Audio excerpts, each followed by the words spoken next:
Halo, halo teman-teman semua. Ya, halo lagi. Sip, oke. Dalam materi sekarang ini kita akan coba ngebahas tentang introducing methods ya teman-teman. Jadi saya akan coba, sip, oke. Kita akan memulai materi dengan tantangan ya awal ya. Jadi kita coba dulu ngebuat project 2D ya jatuhnya di Unity gitu teman-teman. Buka Unity Hub, mulai project baru untuk teman-teman sendiri gitu. Dan rename terserah apapun itu terserah ya sesuka kalian gitu ya. Nah, jadi oke, jadi punya saya akan disebut delivery driver gitu ya.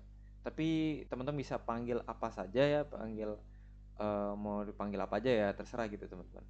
Oke. Jadi setelah projectnya udah dibuka teman-teman ya, kita akan ngebuat em, sprite kapsul ya teman-teman ya, yang akan menjadi mobil kita gitu teman-teman ya. Oke. Dan kemudian saya ingin teman-teman ngebuat ya script C Sharp ya, dan saya ingin nambahin em, kapsulnya itu sebagai komponen utama gitu dari si script C Sharpnya tersebut gitu teman-teman ya. Jadi kalau teman-teman nggak yakin ya dan nggak pasti dengan apa yang perlu kita lakukan gitu ya teman-teman ya, uh, ini ini kasus menambahkan ini sih scriptnya itu ke sprite-nya teman-teman gitu ya teman-teman ya. Dan oke, sip, dan langkah terakhir kita ganti nama sprite kapsulnya ya, dan silakan ngeberi nama mobil apapun gitu ya, bisa Anda kasih nama mobil gitu. Dan saya akan kasih nama mobil saya Cruzy McDrive. Anjay, gokil kan ya teman-teman ya. Oke, tapi terserah panggil apa aja teman-teman yang teman-teman suka gitu ya. Itu itu tantangan teman-teman gitu untuk ngebuat em, tadi ya nge-rename segala macem ya. Bisa di pause dulu videonya dan ya ikutin aja langkah-langkah ini gitu teman-teman. Oke doki. Nah, sip. Jadi oke, sekarang saya di Unity Hub teman-teman. Saya akan ngebuat klik new gitu ya. Jadi saya di sini gunain Unity yang 2021 ya teman-teman ya, dan saya akan klik sini ya, yes, dan ganti nama project saya itu menjadi delivery driver sesuai dengan materi yang kita sebutin sekarang gitu teman-teman ya. Terus repost Unity ya tuh gitu. Oke, sip. Jadi ya itu yang saya pengen dah ini ya. Oke, sip. Lalu klik tombol create ya teman-teman ya, dan oke, wait sebentar, kita tunggu sebentar ya. Sementara kita nyantai dulu sambil nunggu gitu teman-teman. Oke deh, sip ya. Nice, oke, welcome back gitu teman-teman. Oke, sip. Jadi oke, nah jadi saya akan ngelompat ke hierarki nih ya. Kita akan lihat ke hierarki nih, hierarki saya. Klik kanan terus pilih sprite object 2D dan cari kapsul teman-teman ya. Nah, saya akan nge-rename itu sekarang ya. Yang tadi saya bilang itu um, oke, saya akan sedikit ngeganti ininya ya, ngeganti namanya ya. Tadi kan kita kasih nama Cruzy McDrive ya teman-teman ya. Dan itu untuk sekarang kita akan panggil aja McDrive gitu teman-teman ya. Karena terlalu panjang gitu mungkin ya teman-teman ya. Nah, sip. Jadi welcome McDrive teman-teman. Nah, apa yang perlu kita lakuin selanjutnya? Nah, sekarang kita sedang ngebuat script ya untuk diri kita sendiri gitu teman-teman. Jadi klik kanan di area aset dan buat script C Sharp. Oke. Ya, kita akan memanggil nama pengemudi ini gitu teman-teman. Dan sekarang yang langkah terakhir adalah ngeklik ya si McDrive ini, lalu drag ke driver teman-teman ya. Nah, saya juga bisa ngeklik tambahin komponen dan nyari driver di situ, dan itu akan selesai gitu ya. Ya same job lah, pekerjaannya sama gitu, hal yang sama gitu. Nah, sekarang sedikit teori teman-teman ya. Jadi kita akan ngomongin soal teori gitu. Apa itu metode gitu ya. Nah, metode ini juga disebut sebagai fungsi, functions gitu teman-teman. Jadi mungkin banyak yang mungkin banyak orang memegangnya itu sebagai functions gitu teman-teman ya. Dan secara teknis mereka itu metode teman-teman. Tapi hmm, keduanya itu bisa dapat ditukar-tukar gitu ya teman-teman ya. Nah, jadi dua kata tersebut itu berkaitan dengan cara kita ngegunainnya teman-teman. Nah, dalam kesatuan dalam metode apa sih C Sharp ini ya dalam Unity gitu teman-teman ya, itu mengeksekusi blok gitu teman-teman. Kode yang membuat game kita melakukan sesuatu gitu, bisa bergerak, bisa segala macam gitu ya. Nah, sip. Jadi metode itu udah melakukan banyak hal pada dasarnya ya, dan kita dapat menggunakan metode yang sudah tersedia di dalam Unity gitu. Itu merupakan kerja keras gitu teman-teman programmer di kantor pusat Unity itu udah ngebuat kita untuk kita gitu ya. Nah, sip. Oke. Jadi kita akan ngebuat metode sendiri gitu, dan kita akan melakukan banyak hal gitu ya di kursus ini gitu ya, di materi ini. Oke, sip. Nah, hal yang lain yang saya ingin teman-teman ketahui ya dalam pengenalan metode ya yang singkat ini adalah kita ngebuat creatingnya teman-teman, ngebuat pembuatan gitu. Dan oke, jadi saat kita membuat sebuah metode, kita akan memberikannya nama dan menyebutkan semua hal yang harus dilakukannya gitu teman-teman, komennya gitu ya jatuhnya. Jadi metode itu mungkin menjadi suatu hal yang ngebuat uh, apa ya sebenarnya kayak sprite gitu segala macam tuh untuk tetap berjalan gitu, untuk bekerja gitu teman-teman ya, yang membuat semuanya tuh make things turn around gitu segala macam gitu ya. Nah, kita juga bisa memanggil sebuah metode gitu ya, dan saat itu kita mengatakannya gitu. Jadi lakukan suatu gitu, misalkan contoh loncat gitu. Nah, nanti kita akan membuat karakternya loncat gitu, itu metode gitu teman-teman. Jadi kita kembali ke permainan ya teman-teman, kita akan ngebuat script ya, driver saya. Nah, klik 2 kali itu, nanti kita akan klik, kalau kita klik itu kita akan kebuka Visual Studio Code teman-teman ya. Nah, saya hanya akan ngeberesin sedikit di sini teman-teman ya. Ya, let's see. Nah, kita sebenarnya saya akan ngebuat ini full screen gitu ya, membuatnya sedikit lebih besar gitu. Jadi sementara kita mempelajari ini ya, mempelajari sesuatu gitu ya, uh, kita hanya perlu kita hanya ngelihat layarnya sejenak gitu teman-teman ya. Dan teman-teman lihat ya, kita telah menggunakan namespace ini ya, dan akan kita bahas nanti gitu teman-teman. Tapi basically ya pada dasarnya ya kita bisa menggunakan semua halnya di sini gitu teman-teman. Telah diberikan oleh Insinyur Unity kepada kita gitu teman-teman. Nah, jadi kita nih udah memiliki kelas publik ya sebagai cara untuk mengelompokkan hal-hal serupa gitu teman-teman ya. Dan di dalam kelas tertentu kita memiliki metode tertentu yang dapat kita jalankan gitu.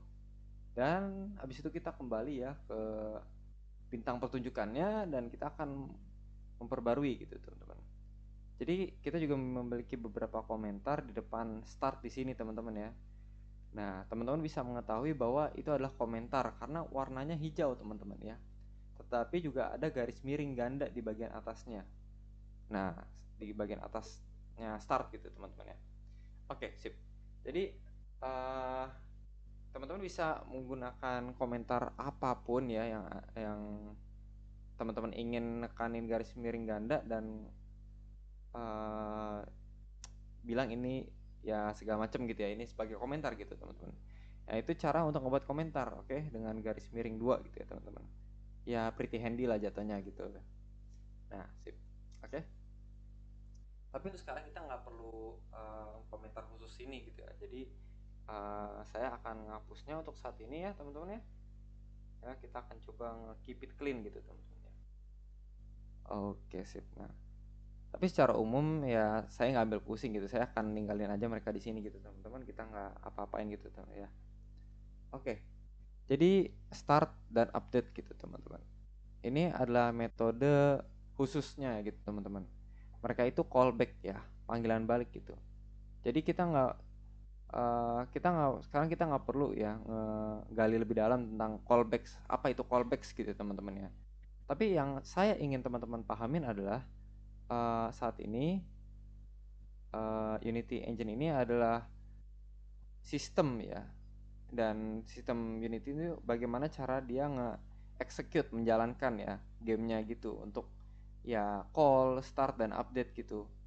Nah itu um, jadi itu di Unity nanti akan teman-teman tuh akan coba pahamin tentang yang itu tadi ya, start, update dan segala macam, sama seperti yang di pertemuan pertama ya, week pertama gitu.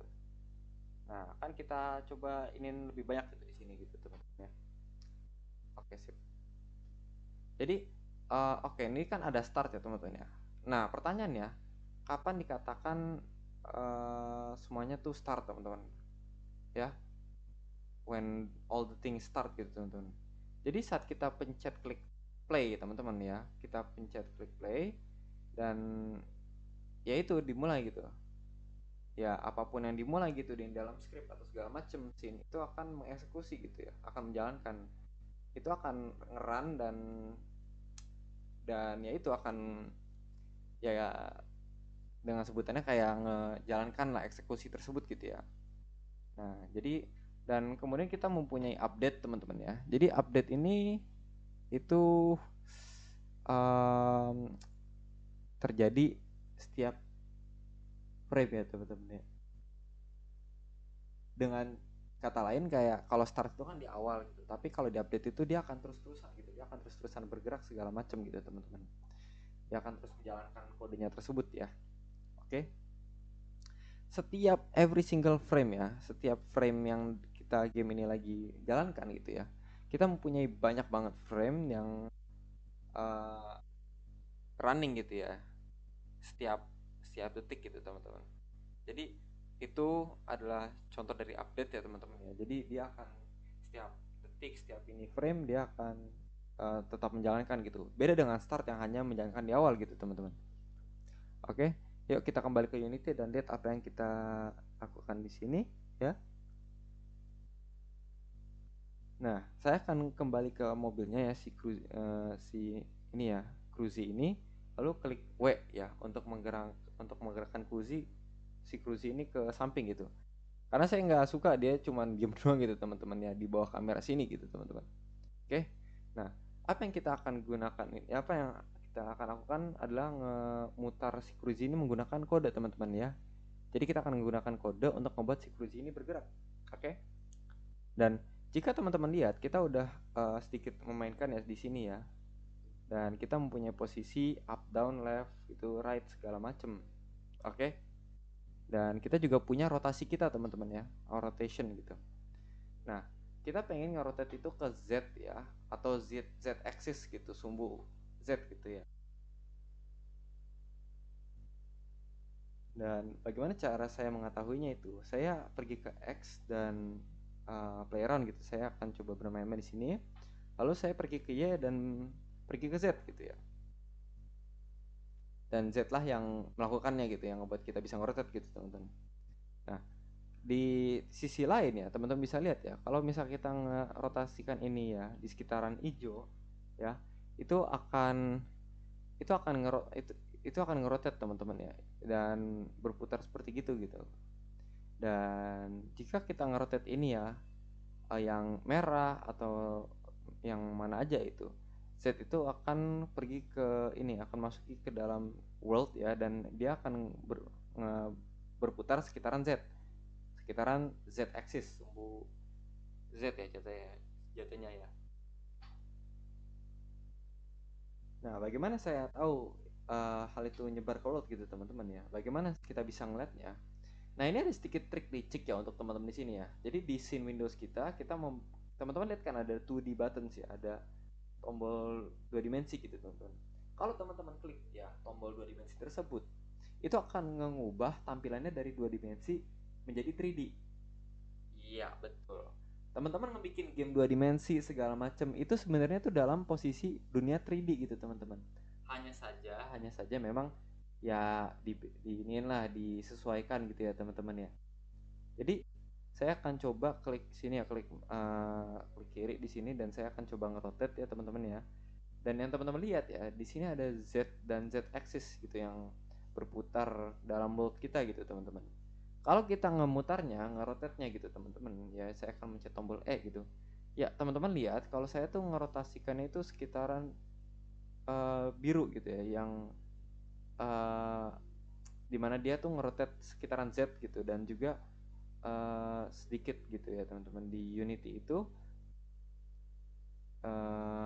ya ada game yang basically 3D games gitu ya, dimana kita ngelok kamera gitu dengan cara kita memencet tombol 2 dimensi tersebut gitu teman-teman.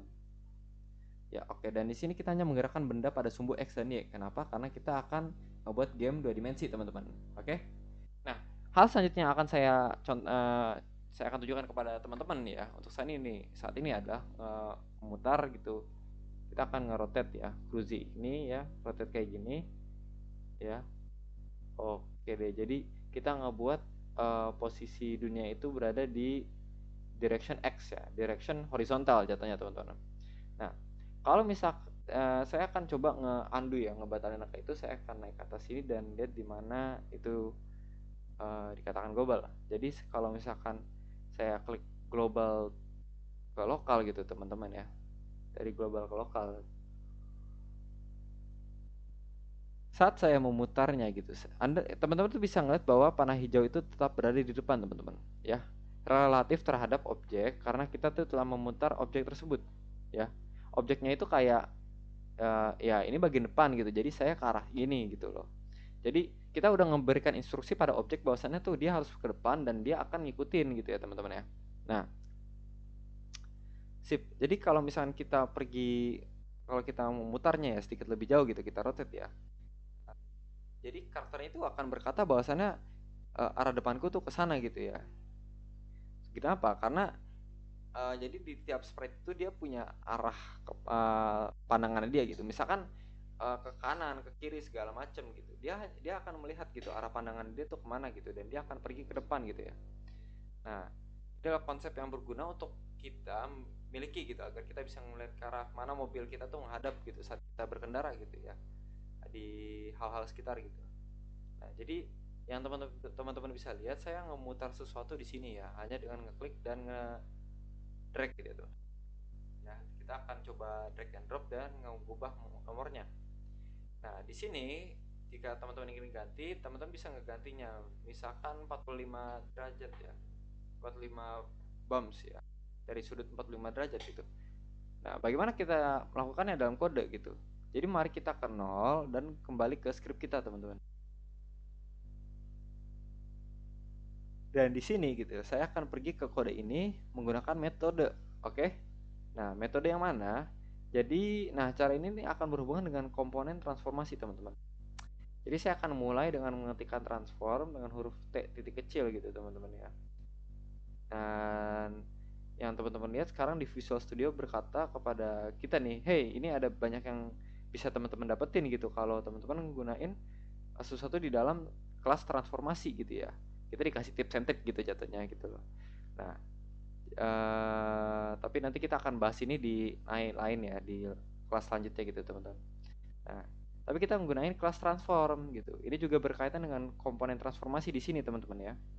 Jadi dalam komponen transformasi ya, kita dapat melakukan berbagai hal gitu untuk memosisikan objek, untuk rotate, untuk di scaling gitu teman-teman ya, di scale gitu ya. Nah, jadi kita ini ingin melakukan sesuatu terhadap rotasi teman-teman ya. Dan ada metode yang udah disertain dengan Unity gitu teman-teman, disebut rotate gitu teman-teman. Jadi setiap transformasi, setiap transform, rotate, dan metode membutuhkan um, ya tanda kurung gitu di akhir gitu teman-teman ya. Jadi ini bracket gitu ya, bulat gitu bentukannya ya. Itu disebut parenthesis ya. Jadi tanda kurung ini gitu ya teman-teman. Nah, kita bisa ubah, putar, dan pada akhirnya akan ada titik koma teman-teman. Nah, itu cukup bagus, tapi ada sesuatu yang hilang karena yang diperlukan dalam tanda kurung ini adalah gimana caranya kita ingin memutarnya gitu. Apa yang ingin aku lakukan gitu ya. Apa yang kamu ingin aku lakukan gitu ya. Jadi metode ini khusus untuk meminta beberapa argumen teman-teman ya. Nah, ya, jadi ya kita akan melihat ya dan mengetahui seberapa banyak kita memutar pada X dan Y gitu dan Z gitu. Jadi di sini mari kita let's say gitu, misalkan for example ya, untuk misalnya ya, jangan putar apapun di X, jangan putar apapun ya di X ya teman-teman ya. Dan the Y, di Y-nya itu kita biarin aja. Kita rotate 45 di Z gitu teman-teman ya. Nah, jadi saat kita mencoba rotate metode gitu ya yang sudah ada gitu teman-teman di dalam Unity itu, menaruhnya itu di sebelahnya ya, di dalamnya gitu teman-teman ya, di dalam start method gitu, di mana Unity itu mempunyai panggilannya itu sendiri gitu. Itu akan start di saat teman-teman memulai play. Oke. Nah, jadi pastikan teman-teman menyimpan ya dan nggak memiliki titik di sini gitu teman-teman. Jadi setelah mendapat Anda telah mendapatkan X nih teman-teman. Jadi kembali ke Unity ya, dan mari kita lihat lebih jelas gitu. Saya akan ngambil game Windows saya dan saya tahan di mouse kiri saya gitu, tombol ke bawah gitu. Nah, kita seret ya, drag ke samping dan sehingga game windownya itu terbuka dengan bersamaan gitu ya teman-teman ya. Nah, ini akan membuat kita melihat banyak hal yang cukup kita bisa atur ulang sedikit gitu, menggerakkan kamera sedikit gitu ya teman-teman ya. Oke, all good. Nah, Kecepatan yang ini ya, yang biasa ini ya, default ya. Tapi saya akan ngegantiinnya. Oke, saya ingin nambahin cara agar kita bisa mengakses masukan kita. Kita dapat mengakses masuk horizontal kita gitu. Jadi dalam metode pembaruan ini kita akan menjadi sedikit berantakan gitu untuk sesaat, tapi kita akan beresinnya gitu teman-teman ya, nggak apa-apa ya. Nah, saya akan nambahin sendiri variabel baru yang bertipe float gitu, dan saya akan nyebut jumlah setir ini sama dengan um, dan sama dengan gitu teman-teman. Dan teman-teman tahu kita akan nyelesain ini sebentar lagi karena pertama-tama um, saya ingin teman-teman tahu gitu kalau kita mempunyai variabel di bawah sini gitu di um, update gitu ya, di sini ya, di update bawah. Dimana sebelumnya kita harus menaruh variabel itu di luar dari update ya. Dan apa yang terjadi dengan itu? Ya ada beberapa alasan gitu teman-teman. Ya, salah satu alasan yang penting itu untuk sementara ini adalah saya memerlukannya itu untuk bisa ngekalkulasi ya berapa banyak setir gitu per frame gitu, karena pemain itu akan bergerak ke kiri dan ke kanan gitu, dan um, akan dan tidak akan melakukan apapun kiri ke kanan. Jadi saya perlu memilikinya dalam update gitu yang akan kita kalkulasikan gitu ya. Oke, berapa jumlah ininya gitu. Jadi berapa banyak steering ya dalam setiap frame, dimana sebelumnya ya variabel yang lain gitu. Saya hanya perlu mengetahui bahwa di awal itu di saat saya ketik play gitu, dan saya nggak menggantikannya setiap frame gitu teman-teman ya, karena ini update gitu teman-teman, bukan start. Oke. Nah, saya tidak perlu apa nih sebutannya, saya tidak perlu menaruhnya ini di update gitu teman-teman ya. Jadi itu adalah salah satu alasan mengapa saya akan memasukkan variabel saya itu ke pembaruan, karena memang diperluin gitu teman-teman. Oke. Nah, oke. Jadi di sini saya akan menggunakan sebuah metode ya teman-teman ya. Uh, Mari kita coba bilang let's say transform ya gitu ya, transformasi gitu ya, rotate gitu. Dan itu kita panggil sebuah metode teman-teman. Jadi saya akan mengakses input ya, dan ini adalah hal yang berkaitan dengan input gitu teman-teman ya. Jadi input dot ya, apa yang perlu kita lakukan ya untuk mengakses input class gitu teman-teman. Ada beberapa hal yang di sini ya yang akan kita akses gitu ya, dan kita akan mengaksesnya di beberapa yang partikular gitu teman-teman ya. Nah, akses mana yang kita akan tambahkan ya, dan mana akan kita tambahin string reference ya gitu teman-teman. Dan string reference itu agak sedikit um, ribet ya teman-teman ya, karena itu kadang-kala akan menjadi kita uh, karena kita perlu berhati-hati gitu di sini gitu teman-teman ya. Oke, jadi kita perlu menambahkan horizontal dan memastikan teman-teman mengetiknya persis seperti yang saya lakukan di sana gitu. Atau kita bisa kembali ke pengaturan project edit gitu ya teman-teman, lalu klik dua kali horizontal itu pada kontrol ya, lihat salinannya lalu masuk kembali gitu teman-teman ya. ke kode teman-teman, terus di copy paste aja gitu langsung di sini gitu. Jadi begitulah cara teman-teman mastiin agar teman-teman tidak eh, nggak ngacauinnya gitu. Dan kemudian titik koma, ya titik koma akhir ya sebagai ininya ya, sebagai em, akhirnya gitu teman-teman ya. Jadi kita akan nambahin ini sebentar lagi gitu. Jadi alih-alih kecepatannya saya akan nambahin jumlahnya di sini gitu dan lihat apa yang terjadi gitu. Jadi kita akan mengupdate ini sebentar lagi ya. Saya hanya ingin memulai um, apa yang kita punya jumlah setirnya gitu. Pada dasarnya um, kayak apa yang didorong sama pemainnya itu gitu tersebut ya. Dari -1 ke +1 pada panah kiri dan kanan ya. Dan kita akan nyimpan gitu ya lompatan itu ya ke unitnya itu gitu. Sekarang kita klik play ya teman-teman ya. Dan kita harus memiliki kontrol pertama pada game kita gitu teman-teman. Klik untuk kiri dan kanan gitu teman-teman. Hal yang saya perhatikan dari belakang dan ke depan itu memang mundur, tapi sebenarnya itu berhasil ya, berhasil, nggak terlalu buruk gitu teman-teman. Jadi saya keluar dari play mode ya teman-teman ya. Terus kita pergi ke sini, kita coba cek. Saya ingin melihat sebaliknya. Jadi daripada kita menyebutkan jumlah setir, saya hanya mengatakan jumlah setir negatif teman-teman.